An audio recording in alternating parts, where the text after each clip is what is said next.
I have to remind myself, even today, that, you are valuable, you're important, and you have to take care of yourself. You still are saying that to you today? Today. At this point, I've created a habit that I have to remind myself, hey, guess what? You should go sit on that couch and you should just relax, because that's just as valuable as all of the work. I got this 10% rule. Whatever I'm purchasing isn't 10% of 100% value of what I have in the bank, I don't touch it.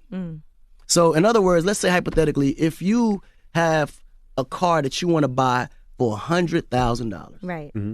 If you ain't got $1 million in the bank, You shouldn't buy that car. don't buy it. Right. And that goes with your house, whatever. If you want to buy a house that costs $1 million, if you ain't got $10 million in the bank, bro, don't touch that house, because you're not going to be able to afford it.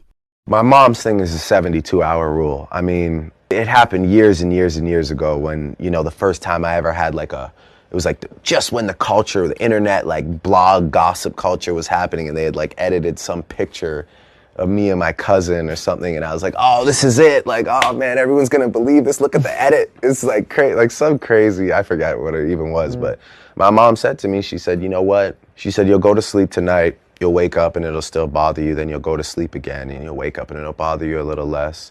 And then on the third day, you'll wake up and someone else will have done something stupid enough that everyone will forget. It's totally true. It's the 2 or 3 days again. Well, that's the 72-hour rule, right? And I always said, so I've learned to control my emotions for those first 2 or 3 days, and that's why I don't run to social media and start, yapping about how my anger or my frustration. I think one of my greatest inspirations or things that I would feed off of basically was just obviously people not believing in the cloud of doubt that I felt hung over my head, and wanted to just prove everybody wrong. You know what I mean? I wanted to make it, and I was going to make it regardless of what anybody said.